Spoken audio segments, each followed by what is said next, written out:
आपने 71 की वॉर लड़ी और उसके बाद आपने बहुत सारी चीज़ें देखी हैं, देश के बहुत सारे आपने किया। आपने 71 की वॉर लड़ी, लेकिन फिर भी एक ऐसा मौका आया जब आप पर देशद्रोह का इल्ज़ाम लगा। नया मुल्ला लंबी मांग देता है। अच्छा, हम देखेंगे तो बात, मैं देखें क्या सवाल है, अब जान ले तू, नहीं मानेगा, नहीं पहचानेगा तो नरक में जाएगा। और कृष्ण मिला तो मैंने कहा आप यीशु मसीह जानते हो, व्हाट डू यू मीन? ऐसे नहीं, तुम्हारी ईसाईयत तुमको ले डूबेगी। पर उसकी परिभाषा तो परमेश्वर वो है जो प्रार्थना सुनता और उत्तर देता है। क्या बात है, यीशु मसीह परमेश्वर ने आपसे अंग्रेजी में बात की। अंग्रेजी बात, king James version, old English, king James version होगी।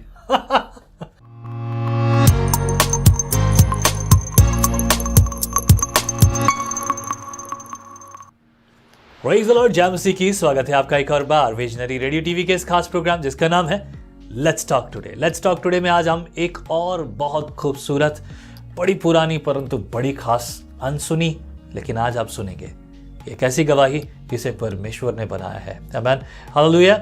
हमारे बीच में कैप्टन शशिकांत बहल, बहुत बहुत शुक्रिया कैप्टन साहब, बहुत बहुत शुक्रिया हमारे बीच में आने के लिए। आप आर्मी में कैप्टन थे और आप प्रभु की सेना में कैप्टन है। हम सोल्जर रादर। क्या बात है। कैप्टन तो हमारा यीशु मसीह है, हम जवान। Praise the Lord. एक फिल्म आई थी, उस फिल्म के अंदर अक्षय कुमार की फिल्म में बोलता है soldier never gets off duty, right?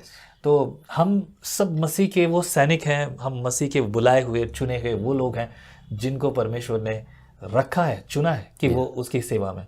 तो मैं बचपन से मन में ये था, लगभग हर जवान लड़का तो है ना, बचपन से बच्चे लोग यही सोचते कि हम आर्मी में जाएंगे, आर्मी में जाएंगे। आर्मी ट्रक को देख के सैल्यूट मारना और सबको देखना, उनकी गाड़ियां देखना, उनके टायर्स देखना। हम भी करते थे। आप भी करते थे? अच्छा, मुझे लगा मैं ही ऐसा हूँ। हम कैंट रखते थे। ओके। और जो भी अफसर आ रहा है उन दोनों साइकिल पे भी अफसर आते थे। मैं बात कर रहा हूँ लेट 50s की। तो हम रुक करके सलूट मारते थे। कोई सलूट देता तो बड़े खुश होते थे, अगर नहीं दिया सलूट तो पीछे से हो कर देते उसकी। अरे फलाना अफसर था, उसने सलूट दिया, जवाब दिया, बड़ा फखर होता था हमको। हम 8वीं क्लास में पढ़ते, 8वीं क्लास में। 8वीं क्लास में। तो ये मतलब जो है वो मतलब हर जगह होता है, पहले से चला आ रहा है। बच्चों में होता है, जहाँ जहाँ फौज होगी वहाँ रंग हॉल बन जाता है। ओके, पूरी दुनिया में ऐसा ही माहौल होगा जरूर। आपने खैर 71 की वॉर आपने लड़ी। जी हाँ। और आपने वहाँ पर बहुत अच्छा काम किया, जैसा मैंने सुना है। बहुत सारे मौक़ों पर आपने देश की सेवा की और ऑफ कोर्स आर्मी में मारा है भी है लोगों को। हमारी पलटन का नाम था पाकिस्तान रेडियो पर। फर्स्ट जगह यहाँ पहुँच गई, फर्स्ट जगह यहाँ पहुँच गई है। अच्छा। और मेरे कोर्स के जो अफसर थे 1970 में जो अफसर बने थे, सबसे ज़्यादा डेकोरेटेड सोल्जर्स अफसर हमारे उसमें थे, जिनको PBC MBC भी मिले हैं। वाह, क्या बात है। वीर चक्र मिले हैं। वीर चक्र मिले, क्या बात है।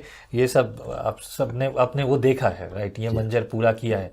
कहते हैं कि उस समय वो सुविधाएं नहीं थी जो आज के समय में आर्मी के पास हैं। फिर भी ऐसे कठिन मौके पे, ऐसे समय में जब हम पूरी तरह से तैयार भी नहीं थे, हमने वो जंग लड़ी। बड़ी बात है। लेकिन 62 की लड़ाई के मुकाबले में हम काफ़ी तैयार थे। ओके। आज की तारीख में तो बहुत ज़्यादा हो गया है। ओके। आजकल तो बहुत ज़्यादा मॉडर्न हो गया वारफेयर। उस समय इतना नहीं था। क्या बात है। वो एक दौर था, वो एक समय था। आप आर्मी में एज ए कैप्टन रिटायर हुए हैं जी। एक समय आया, आपने 71 की वॉर लड़ी और उसके बाद आपने बहुत सारी चीज़ें देखी हैं, देश के बहुत सारे आपने किया। आपने 71 की वॉर लड़ी, लेकिन फिर भी एक ऐसा मौका आया जब आप पर देशद्रोह का इल्ज़ाम लगा। हाँ। What was that actually? असल में ऐसा था, कोई लोग दो थे जवान बीना जगह है मध्य प्रदेश में, वो जासूसी करते थे। बीना से जाकर के संभा एक जगह है J&K में। मतलब दो लोग जो थे वो बीना के रहने वाले थे। बीना में थे, यूनिट में। ओके, यूनिट में थे। हाँ। और वहाँ से आकर के आर पार जाते थे। वो पकड़े गए। ओके। तो उन्होंने कहा जहाँ बॉर्डर पार करते थे वहाँ जो यूनिट थी, जो सेटअप था, लगाने के सभी लोग हमारे शामिल थे। तो ब्रिगेडियर को छोड़कर कर्नल डाउन टू जवान लगभग 200 लोग उसमें राउंड अप हो गए। मैंने भी वहाँ जाके 15 दिन ड्यूटी दी तो मेरा नाम इसमें आ गया। सो आज मैं कहूँगा मैं खुशकिस्मत था कि मेरा नाम इसमें आ गया, वरना उस समय तो लोग कोसते ही थे। मतलब आप ये कह रहे हैं देशद्रोह का इल्जाम तो लगा आप पर, लेकिन आप फिर भी कह रहे हैं कि मैं खुशकिस्मत हूँ कि मुझ पे लगा। ओके। बहुत। ऐसा कैसे? देखिए, क्योंकि मैं ये सोचता हूँ और हम ये सोचते हैं, जब हमने कभी कोर्ट मार्शल की बात सुनी है, कुछ भी सुना है, मेरे लिए तो सोचना भी बहुत बड़ी बात है कि मतलब ऐसा कैसे हो गया। तो असंभव सी बात है। देखिए, जैसे वचन कहता है, जिन्हें मैं प्यार करता हूँ उन्हें ताड़ना देता हूँ। मुझे परमेश्वर ने माँ के पेट से पहले से चुना हुआ था। वक्त में लिखा है कि उत्पत्ति के पहले से उसने सब आत्मिक आशीष दे दी है, उसकी लिस्ट में पहले था मैं। तो उसने ऐसा होने दिया जो कहता है कि मैं तेरी खातिर कुश सदा को दे देता हूँ। तो मेरी खातिर लगभग 200 लोगों ने दुख उठाया, मंजूर किया परमेश्वर ने, और उन 200 में से मैं वो आशीष में व्यक्ति निकला, धन्य निकला, जिसे वो धन मिला जो अगम्य धन है। ये बड़ी बात है कि लोग इसे समझते नहीं। जब हमारे पास समस्याएं आती हैं तो हम भागते हैं, या समस्याओं के लिए हम जो है कराने लगते हैं, या त्राही त्राही पुकारते हैं, प्रभु ये क्या हो गया, प्रभु तू कैसे देख रहा है, प्रभु तुम्हारी प्रार्थना नहीं सुन रहा, तेरे होते हुए प्रभु ये क्या हो गया। But you are giving thanks to the Lord for that. उस समय भी मैंने कभी ये नहीं सोचा परमेश्वर से क्यों हो गया। उन दिनों मरता क्या ना करता, मैं जो कुछ बचपन से सीखा था मैंने, क्या गायत्री मंत्र, क्या महामृत्युंजय मंत्र, क्या वैदिक संध्या, क्या गीता, कहता रामायण, छोटा मोटा अरदास, सिखों की कलाम कलमा, छोटा मोटा सभी कुछ प्रार्थना करने लगा मैं। पर कभी ये नहीं कहा मैंने कि मैं यहाँ पर क्यों हूँ, क्योंकि मुझे और तो मैंने कुछ भी नहीं किया है। तो मुझे गुस्सा बहुत ज़्यादा आता था और मैं अनाप शनाप गाली देता था, क्योंकि मेरे इंटरव्यू नहीं कर रहे थे, इंटरव्यूशन नहीं कर रहे थे, मेरी कुछ भी नहीं कर रहे थे, और मुझे नज़रबंद करके रख दिया गया था। मतलब आपको नज़रबंद रखा था, ओके। और वो क्या परिस्थितियां रही जब आपने बताया कि उन 2 लोगों ने झूठा इल्ज़ाम पूरे रेजिमेंट पे लगाया, जो भी कहानी थी, तो उसके बाद आपने बताया करीब 200 लोगों को नज़रबंद कर दिया, उनमें से एक आप भी थे, क्योंकि सिर्फ 15 दिन की ड्यूटी आपकी वहाँ थी। हाँ। तो अब ये पूरी प्रक्रिया क्या हुई, किस कारण से, किस तरीके से हुई, मैं सब जानना चाहता हूँ। ना, उन दोनों ने जासूसी पकड़े गए करते हुए उन्होंने कहा ये सब जासूसी शामिल हैं। अब टेकन फॉर ग्रांटेड कि हम सब जासूस हैं, उस गैंग में शामिल हैं, इसलिए हमको इंडिविजुअली एक कमरे में रखा गया। शायद एक शहर में मैं अकेला था, दूसरे में कोई दूसरा, दूसरे में कौसा, तो हिंदुस्तान में कहाँ थे मैं नहीं कह सकता हूँ मैं, लेकिन इंडिविजुअली 1 यूनिट में मैं अकेला ही था। कमरे नज़रबंद कर दिया गया मुझे। 22 जनवरी 1979 को नज़रबंद कर दिया गया। वगैरह यूनिट से लाया गया तो आंखों पट्टी बांध कर, हाथ पीछे बांध कर, कंबल डाल करके लाया गया। जहाँ पर मैं था वहाँ से करीबन 150 किलोमीटर दूर जगह थी, वहाँ मैं था यूनिट में। तो उस समय मुझ पर यही था इल्ज़ाम। बहुत मेरे कहने के बावजूद जब 1.5 महीने के बाद मेरे इंटरव्यू के लिए बुलाया ऑफिस में कर्नल ने, तो उसने कहा मिस्टर एस.के. बहल, तुम्हारे खिलाफ इल्ज़ाम हैं, सबूत हैं कि तुमने दुश्मन को अपने देश के विषय में ख़ास खबर दी है। सो बस हैरान हो गया जब मैंने कहा sir I am delighted to know that. So what sir, जो मैं कुछ भी नहीं कर सकता हूँ आपने मुझे काबिल बना दिया। सो रोने के बजाय मैं खुशी हो जाऊँ, रो के क्या करूँगा। सो बड़ा खींच गया, मैं ले जाओ उसको बाहर क्योंकि वो चाहता था मैं कहूँगा नहीं सर, है सर, ये सर, वो सर। मैं कहा sir I am glad to know that. तो एक बहुत ही बेशर्मी का जवाब था, लेकिन that was my heart saying कि मुझे उस काबिल बना दिया इन्होंने, इंटरनेशनल लेवल पर स्पाई बना दिया है, जो कि मैं कुछ भी नहीं कर सकता हूँ। बल्कि मैं इंटेलिजेंस में नौकरी कर चुका हूँ, 71 के बाद की बात है, और उस समय मैं बहुत ही सिक्योरिटी माइंडेड था। तो ऐसे व्यक्ति जो एक पंडित हो, उसको इल्ज़ाम लगा दिया कि तूने मर्डर किया है, तो बजाय रोने के अगर हंस ले तो ज़्यादा बेहतर है। ठीक है, ठीक है। तो वो हालत परिस्थितियों का जवाब सही तरीके से देना ज़रूरी है।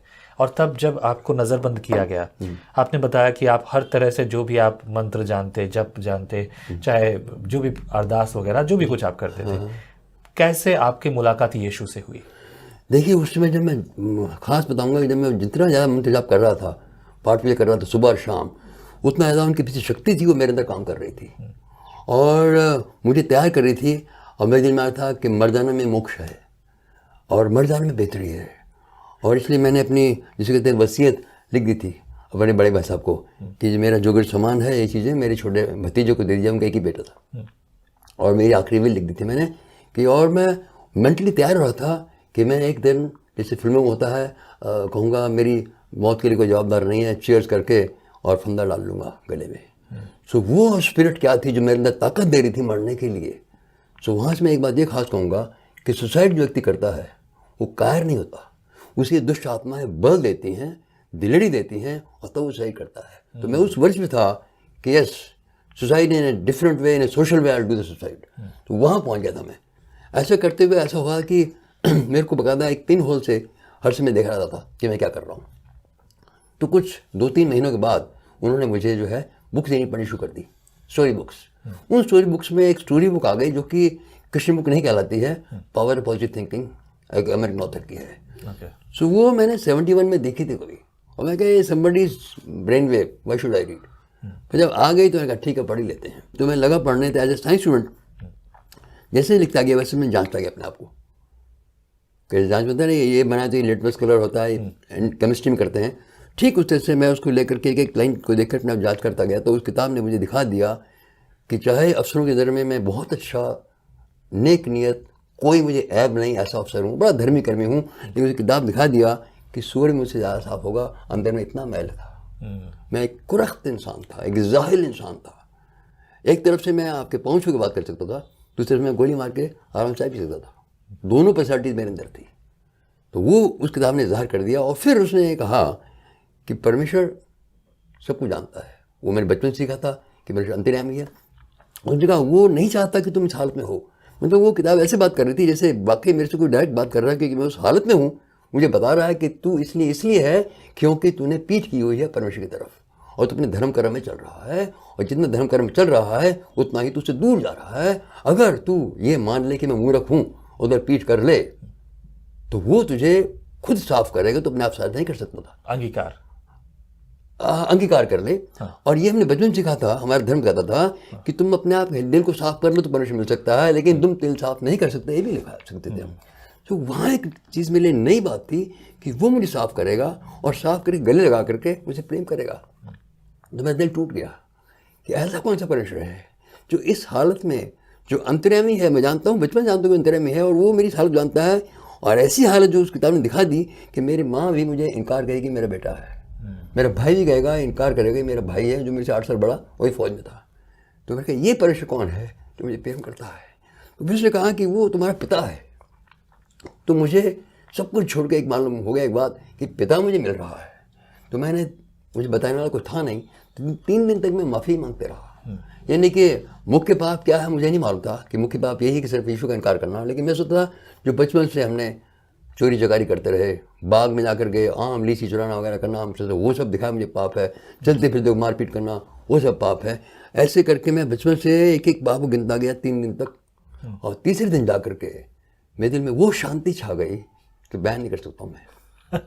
वो आनंद मिल गया कि मैं भूल गया कि मैं नजरबंद हूँ। मैंने कहा I am in the big world, the world is in cage.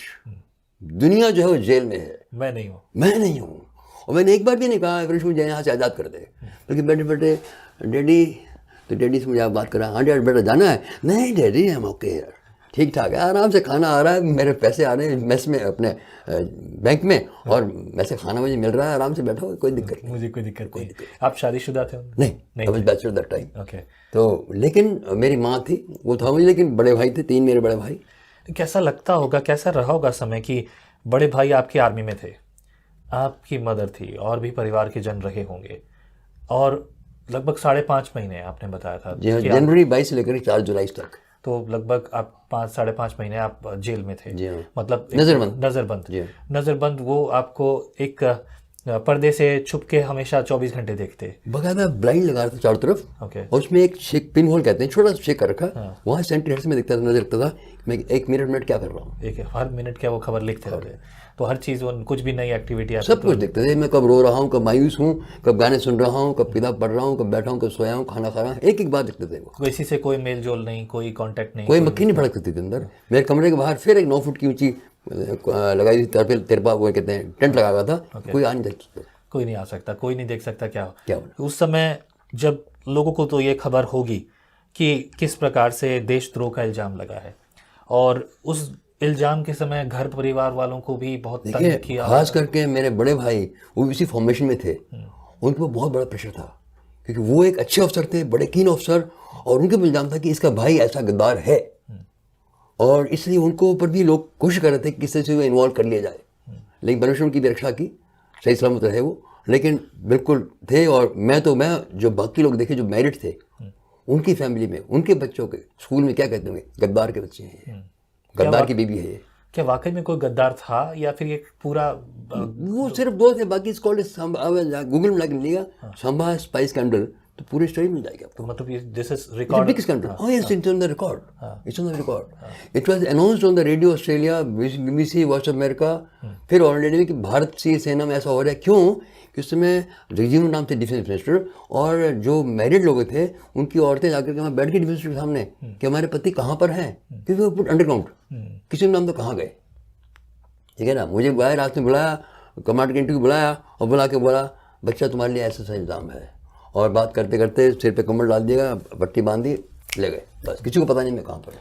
ऐसी हालत थी। ऐसे समय में लाजमी है कि आदमी सोचे कि जिंदगी खत्म हो गई, मेरा नाम, मेरी इज्जत, मेरी शोहरत, मेरा घर परिवार, मैं अपने आप को कैसे साबित करूं? इसीलिए वो आत्मा मुझे कन्विंस कर सकी कि मर जाना बेहतर है, इसी मोक्ष है। Yes, that's what I am asking. आपने अभी बहुत अच्छी सी बात कही, उसको डांटना, उसको बोलना कि भाई तेरा काम नहीं है कि मैं आत्महत्या करने के लिए प्रेरित कर रहा हूं। आपने कहा कि कायर नहीं है, आत्महत्या करने वाला जो है वो कायर नहीं है। पर ये एक बात है, ये बात सही है, लेकिन हम जानते हैं बहुत सारे लोगों के साथ प्रेशर्स हैं, लेकिन उस प्रेशर को आपने किस तरीके से डील किया जब तक आप प्रभु को नहीं जानते थे? वो डील क्या, मैं सोचता कि जूझ रहा हूँ मैं, ठीक है, वही मैं कह रहा हूँ। वो उन चीज़ों के पीछे, उन मंत्रों के पीछे वो स्पिरिट थी, विच इज डिमोनिक स्पिरिट, जो मुझे ताकत दे रही थी सहने के लिए और तैयार कर रही थी खुशी से मरने के लिए। खुशी से मरने के लिए, रोते हुए नहीं। मैं सामने भगत सिंह में गिर गया था, तू न रोना भगत सिंह की माँ को बोलूँगा, तो ऐसा वो था। लेकिन फिर भी मैं कहूँगा कि वो एक दिलेरी दी थी आत्मा कि हाँ मैं जश्न करके और सबको चीयर्स कर करके और फंदा ले लूँगा। तो वो आत्मा को देखें हम, वो कौन सा आत्मा है? वो दुष्ट आत्माएं हैं जो वहाँ काम करती हैं, जो मेरे अंदर काम कर रही थी। तो वो जब वहाँ मिला कि मैं अंदर मैल है, जब मैंने कहा मैं पापी हूँ, तो सारा मैल गुबार जो था बाहर निकला उल्टी की तरह से। एक किताब जो आपको बस ऐसे ही कैजुअली पढ़ने के लिए दी जाती थी, जो स्टोरी बुक थी, जो कि डोगरा यूनिट में थी। अगर वो कहेंगे कि मसीह बुक है तो कभी रखनी थी उन्होंने, और वो किसी बुक स्टॉल में मिलेगी नहीं। वो विलेज बुक स्टॉल होते हैं रेलवे स्टेशन पे, वहाँ कहीं मिलने वाली किताब है वो। परमेश्वर किसी को भी इस्तेमाल कर सकता है, गधे को इस्तेमाल कर सकता है, उस किताब को इस्तेमाल किया। जबकि उससे पहले परमेश्वर ने मुझसे कई बार बातचीत की अपने दासों के द्वारा, कई प्रचारकों के द्वारा, लेकिन मैंने उनकी धुर्रे उड़ा दी, समझ लिया, अपने बहस करके। मतलब बड़ा होनर समझता मैं कि इनका क्या कर दिया ये बहस करके, लेकिन परमेश्वर देख रहा था, नया रंगरूट, अरे क्या मैं अपने आप में हूँ, मैं कैप्टन हूँ आर्मी का। बिल्कुल, परमेश्वर देख रहा था कि वो हंसा मुझे देख करके, क्या मूर्ख है ये, इसको नहीं पता किससे बात कर रहा है। ग्रेट। टुडे यू आर 74 जी, राइट? 74 कर चुका मैं। 74 पे अभी 40 साल से ज़्यादा आपको हो गए हैं प्रभु में आए हुए। 43 ईयर्स। 43 ईयर्स पहले जब आपको ऐसे समय में, जब आपको आत्महत्या के ख्याल आ रहे हैं, जब चारों तरफ जिंदगी लगभग खत्म हो चुकी है, जहाँ से आना बिल्कुल और कोई साबित नहीं कर सकते कि अपनी ईमानदारी, अपनी सच्चाई को, ऐसे समय में परमेश्वर ने आपको वहाँ से निकाला। मैं हमेशा कहता हूँ God has purpose and plan behind each one, हर चीज़ के बिल्कुल, और वही उद्देश्य आपके जीवन में पूरे हुए। That was the important thing. मैं ये यही जानना चाहता हूँ कि कैसे वो शुरुआत हुई, उसके बाद क्या हुआ जब आपने यीशु पर विश्वास किया, फिर कैसे आप बाहर आए? जब विश्वास किया तो वहाँ आराम से हंसने खेलने लगा, मैं बैठने लगा, तो उन्होंने कहा ये मेंटल हो गया है। तो परमेश्वर ने कहा ये सब कुछ ट्रैश है। मैं उठाया, मैं कहा ले जाओ इसको, तो उन्होंने चुपचाप लगे। प्रसाद रखा था शिवरात्रि का, मैं ले जाओ इसको, पत्थर चढ़ा हुआ है, मेरे पास जिंदा परमेश्वर मेरे से बात करता है। वो कुछ बुरा नहीं माने, राजपूत डोगरा लोग बुरा नहीं माने कि मेंटल हो गया है कमरे के अंदर रह करके। क्योंकि ऐसे समय में साइकोलॉजिकल इफेक्ट्स भी बहुत आते हैं, अकेले हैं, किसी से बात नहीं कर सकते। लेकिन मेरे जीवन में वो नहीं था, क्योंकि मुझे एक वो अनंत खुशी मिल गई थी कि मैं पिता को मिल गया हूँ, मुझे पिता मिल गया है, और इसलिए मैं वो आनंद में था और परमेश्वर से बातचीत होती थी। और यहाँ तक कि जब मेरा जन्मदिन आया तो मैंने कहा, मुझे हफ्ता भर पहले कह दिया मुझे जाना है किसी के पास, को पंडित ग्रंथी बुलाओ, अवेलेबल नहीं है। तो मैं कहा ठीक है, जिसकी आवाज़ आती है, एक माइक की आवाज़ आती है, वहीं ले जाओ मुझे।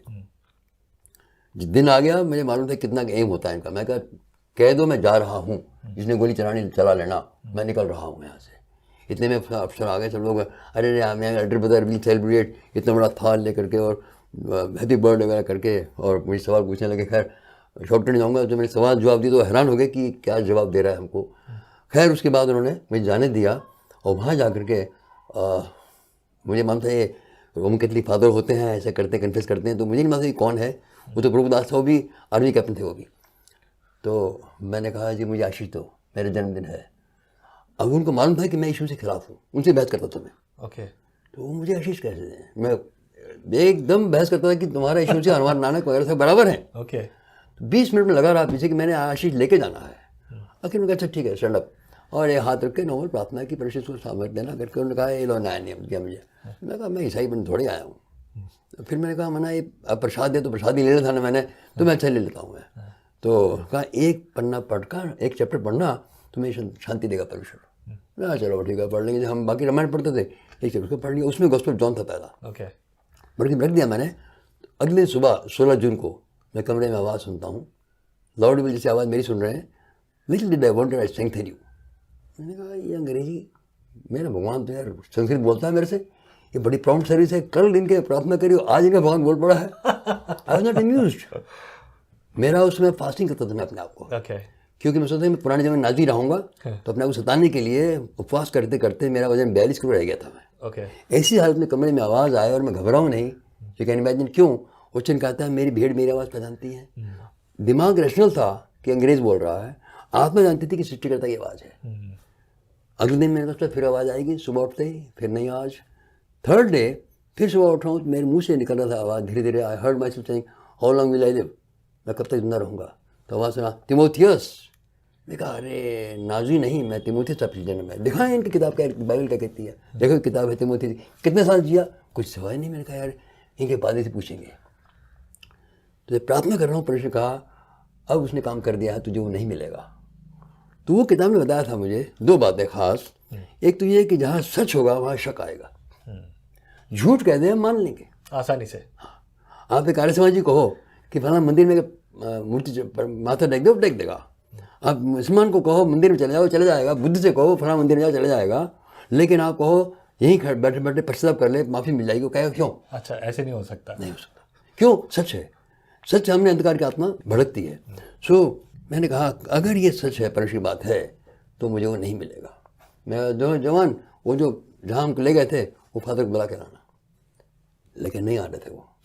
4th डे फिर सुबह के टाइम पर, जैसे आप इतने कमरे में बिग वो लगा दें, डीजे लगा दें विद एम्पलीफायर, इतनी बड़ी आवाज़ थी और एक सेंटेंस 2 बार बोला गया, I shall change the law, I will kill justice, I will give you mercy. फिर मैंने आ गया अम्यूज्ड। मतलब इतना सुन के हैरान नहीं होता। देखने की बात यह है, दिमाग सोचता है अंग्रेज बोल रहा है, अंग्रेजी भाषा में, इनका भगवान है। लेकिन मैं सोचता था कि क्या है ये, पूछो इनके फादर से। मतलब यीशु मसीह परमेश्वर ने आपसे अंग्रेजी में बात की। अंग्रेजी बात, Praise king the James version, old English, king James version होगी। संस्कृत में क्यों नहीं की? ओके। देखिए वो परमेश्वर ने मुझे दिखाना था, क्योंकि मुझे डॉक्टर ने कहा it's hallucination. I said what is hallucination?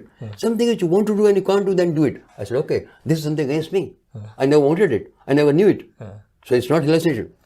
Then they were quiet. Wow, कि क्या ये तो हेलुसिनेशन नहीं है। डॉक्टर्स की बात भी झूठी निकली। और फिर एक बात और डॉक्टर ने बताया बात, तो वहाँ पर क्या हुआ कि जब मैं शुरू में कहा ना, मैंने बहुत गुस्से में गाली आता था, तो मुझे बाथरूम भी मुझे आँख की पट्टी बांध कर जाना पड़ता था। मैं कहा नॉनसेंस, जाऊँगा तो आँखें खोल के जाऊँगा। कहते नहीं जा सकते हो। मैं तो नहीं जाऊँगा। मैं तो फिर क्या कहा, मैं कमोड अंदर लेके आओ। ऐसे कैदी, मेरा हुक्म नहीं मानने का काम था उनका, लेकिन परमेश्वर की कृपा थी, मुझ पर उसका हाथ था। कमोड अंदर ला के रखते थे रोज़, मैं रोज़ इस्तेमाल करता था, फिर बाहर ले आया जाता था। पर इतना गुस्से में था, सिर्फ मैंने मुँह धोना, ब्रश करना और खाना खा लेना, कपड़े नहीं खोलने। मैंने गर्म कपड़े थे, गर्म बनियान, गर्म कमीज में जर्सी, वो करीबन 26-27 जनवरी से लेकर के और 15 फरवरी 16 फरवरी तक ऐसे ही रहा। फिर ऑर्डर्स आए to be lenient with him, गर्मी बढ़ती जाए। या कपड़े खोल नहाया तो बॉडी फंगस था मेरे। वो जब नहाया तो देखा रैशेस हो गए थे, तो डॉक्टर को बुलाया गया, उसने मलहम दी, लगा के लगता था जैसे आग निकल रही है। तो मैं नहा करके मलहम लगा कर पंखे नीचे बैठता था आधा घंटा, ठंडा होने तब कपड़ा पहन सकता था मैं। वो करते करते जब जून का महीना आ गया था, और वो किताब ने बताया मुझे, I am the lord that healeth thee। Okay. दवाई चाहे परमेश्वर तो करेगी ठीक, वरना दवाई भी नहीं ठीक कर सकती। पर चाहे तो दवाई के बिना दवाई ठीक कर सकता है। तो मैं सिर्फ परमेश्वर जानता था कि डैडी है मेरा। अभी तक मैंने यीशु मसीह को नहीं माना था।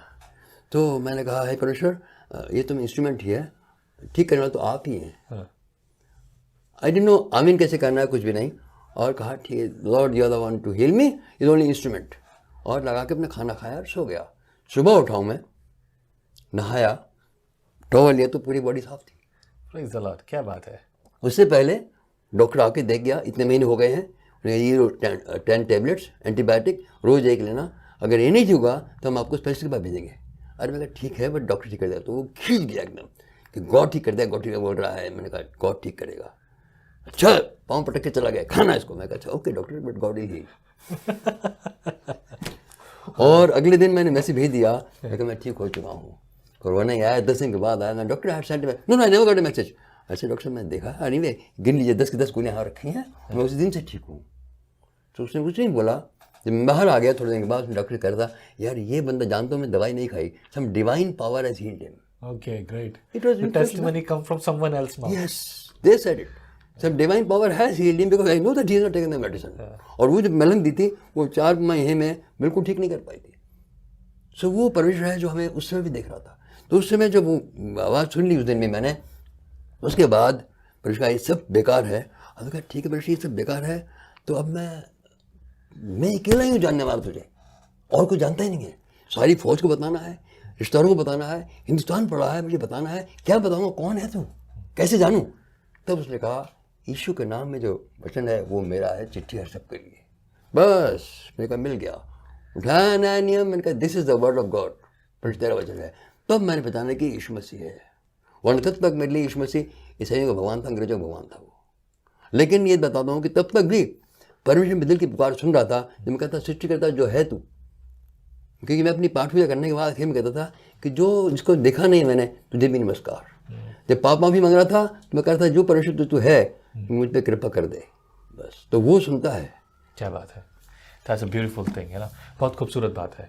इससे बेहतर और क्या होगा. मैं बहुत सारी बातों के लिए आपको कहूँ प्रियो, बहुत सारी बातें बोलने को है, but let's here it clearly. परमेश्वर ने एक ऐसे व्यक्ति को चुना जिसे सुसमाचार सुनाया नहीं गया है. परमेश्वर उसके पास पहुंचा है. परमेश्वर के पास हर एक के लिए योजना है. आप लोग बहुत बार लोग निराश हो जाते हैं, कहते हैं कि परमेश्वर हमारी प्रार्थना नहीं सुन रहा है. God has plan and purpose behind each thing. हर चीज़ के पीछे परमेश्वर के पास एक योजना है, आपके लिए भी है. और परमेश्वर ने अपनी योजना आपके लिए वहाँ जहाँ कोई नहीं पहुँच सकता वहाँ. देखिए अगर मुझे कोई कहे कि परमेश्वर की परिभाषा, तो परमेश्वर वो है जो प्रार्थना सुनता और उत्तर देता है. क्या बात है. ये बहुत खूबसूरत बात है. यस, हम नहीं सुन पाते हैं और हम चाहते हैं जो वो नहीं सुन पाते, हम चाहते हैं जवाब नहीं दिया उसने, लेकिन जवाब दे दिया उसने. उसका जवाब हर समय होता है. वो कभी भी न चुप रहने वाला परमेश्वर है. हम तैयार हो सुनने के, तो हम हर पल सुन सकते हैं उसे. आमीन. परमेश्वर ने आपको 71 की जंग के बाद जी इतने बड़े इल्जाम, देशद्रोही के इल्जाम से बाहर निकाला. आप बाइज्जत बरी हुए बाहर आए और फिर आर्मी में दोबारा आपने सेवा की. इमीडिएट मुझे पोस्टिंग, ऐसी पोस्टिंग दी कि मैंने दुख उठाया सोच करके. मुझे ऐसी पोस्टिंग दी जहाँ के आराम से मेरा बॉस, मैं ग्वालियर में, मेरा बॉस दिल्ली में और दूसरा बॉस लखनऊ में है. और आमतौर पर उस पोस्ट पे जीप नहीं होती है, पर मेरे पास जीप भी थी. रॉयल टाइम दिया मेरे को फौज ने. 10 महीने आराम से काट. 10 महीने के बाद मैंने सलाम कर दिया कि जय हिंद, चलता हूँ मैं, हो गई फौज की नौकरी मेरी. पूरी फिर मेरा मन नहीं, क्योंकि पर उस 10 महीने में मैंने किसी बंदे को नहीं छोड़ा बताने के लिए कि यीशु में सच्चा परमेश्वर है. और कृष्ण मिला तो मैंने कहा आप यीशु मसीह जानते हो? What do mean? ऐसे नहीं, तुम्हारी ईसाई तुमको ले डूबेगी. इवन एक इंग्लैंड का था brigadier general, legend officer with him. मतलब उसकी जो कुछ जरूरतें हैं पूरी करने के लिए फौज से मिला करके देखने के सही टाइम कि diplomat head of a country. आखिर में शाम को बोला okay well let's have cup of tea. बैठे आप तो मैं तो टेबल बैठे हैं, I can talk to him 1-to-1 basis. I am human being. ऐसा do you know Christ personally? Okay. He looked at me. He said, "Well, I don't have what you have. I said, with the Christianity, you're doomed." Straight, I said. Unless you know him personally, you're good for nothing. कहते you come to my house in Delhi. ये रहा address मेरा, जरूर आना. मतलब हमें बताना ही बताना है. ऑफिस काम पे गया, करने के बाद बोलता ये जानता ही बता बहल हम जानते हैं नया मुल्ला लंबी मांग देता है. अच्छा. हम देखेंगे तो बात, मैं देखें क्या सवाल है, अब जान ले तू. नहीं मानेगा, नहीं पहचानेगा तो नरक में जाएगा. क्या मतलब है आपकी इस बात का कि नया मुल्ला लंबी मांग देता है? मतलब के ख्याल थे कि भाई नया नया है तो बड़ा जोश में है, बड़ा एक्साइटमेंट है. आगे आए देखें, जब दुनिया तेरे तो करेगी, दुनिया करेगी, तो तब देखें क्या होता है. तो प्रभु धन्यवाद हो, उन्होंने और बढ़ाया आगे. सिर्फ वहीं पर ही नहीं, और मुझे पता होता, ख्याल होता, तो मैं शायद मंजूर कर लेता कि मैं सूबेदार बन करके फिर फौज में ही कर सकता था काम, जैसे पादरी का होता है. लेकिन प्रभु का धन्यवाद हो, मुझे ख्याल ही नहीं आया कि फौज में पादरी भी होता है. यदि बाहर आया तो मैं और अधिक बढ़ सका सेवा के लिए. फौज के प्रभु के सेवकों के साथ आप उनको कहते थे प्रार्थना करने के लिए, पर ख्याल आपको नहीं आया? नहीं आया. वो भी योजना है. और अच्छा हुआ ही नहीं आया, क्योंकि फौज में देखा मैंने जाकर के जो पादरी है वो चाहे वचन जानता हो, वो नहीं कह सकता किसी को तुम पापी हो, तुम नरक में जा रहे हो. वहाँ ड्यूटी है उसकी ये कहना कि जो हो तुम सब ठीक हो. हिंदू भी ठीक है, ईसाई भी ठीक है, मुसलमान भी ठीक है, रोमन कैथलिक भी ठीक है, सभी ठीक हो, तो सभी को जय करेंगे. वो उसकी ड्यूटी है. वो नहीं, क्योंकि मैं गया पास्टर के पास, मैं भाई यू आर पेंटिकोस्टल, हाँ नहीं आई कांट से यार, सीओ बोलेगा नहीं बोलना सकता. मैं कहता तू क्या कर रहा है, फिर अपना तो ईमान बेच दिया तूने. तो ये हालत है. मैं शुक्र करता हूँ प्रभु धन्यवाद हो, तूने मुझे दिमाग से निकाल दिया कि हालांकि मैं देखा हूँ फौज में चर्च होती है, मंदिर होता है, गुरुद्वारा सब कुछ होता है, लेकिन दिमाग से निकल गया उस समय कि फौज में पादरी बन सकता था मैं।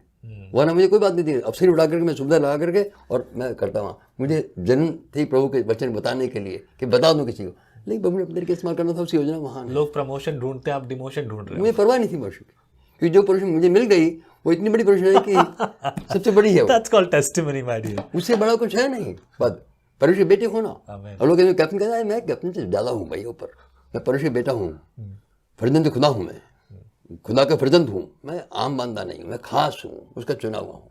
Praise the Lord. हर एक को फख्र होना चाहिए, Praise हम फख्र खुदा हैं। Praise the Lord. Beautiful thing, you know.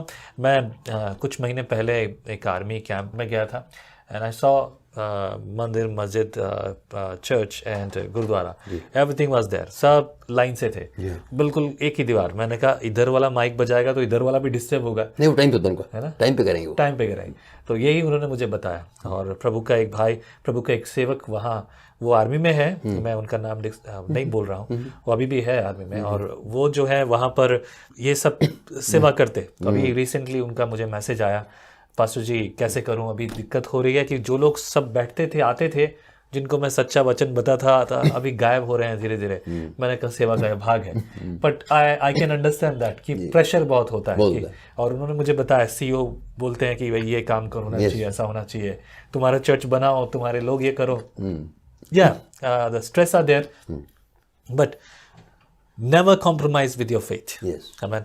Thank you very much captain साहब, बहुत बहुत शुक्रिया। ये अनुग्रह की बात है कि मैं आपसे बात कर पाया। Thank you. मेरे लिए, मेरे मन में फौज के लिए बहुत बड़ा आदर है।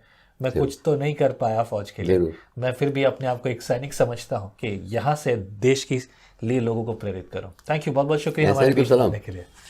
प्रभु की स्तुति।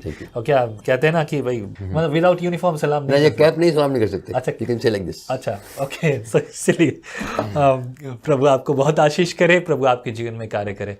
यदि आपके मन में भी बोझ है, आप अपनी गवाही शेयर करना चाहते हैं, आपको जयपुर स्टूडियो आना होगा। प्रभु आपके जीवन में कार्य करे, प्रभु आपके लिए अपने हाथ को बढ़ाए। मेरी प्रार्थना आपके लिए रहेंगी। अगर आपके पास कोई सवाल जवाब है तो नीचे लिखे नंबर्स पर मैसेज कीजिए, व्हाट्सएप पर, फ़ोन मत कीजिए, मैं फ़ोन नहीं उठाऊंगा।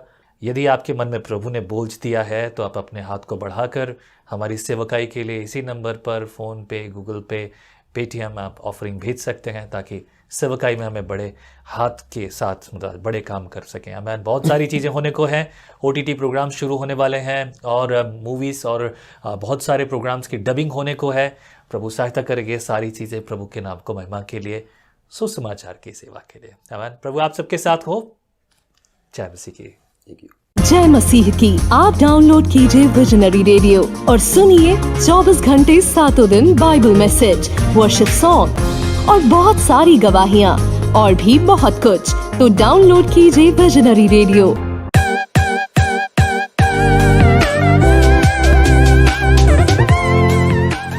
इससे कोई फर्क नहीं पड़ता कि हम कौन हैं, कहां से हैं और क्या हैं। आइए विजनरी रेडियो और टीवी पर संगति करेंगे मिलकर एक साथ। Let us join together visionary radio और टीवी चैनल पर।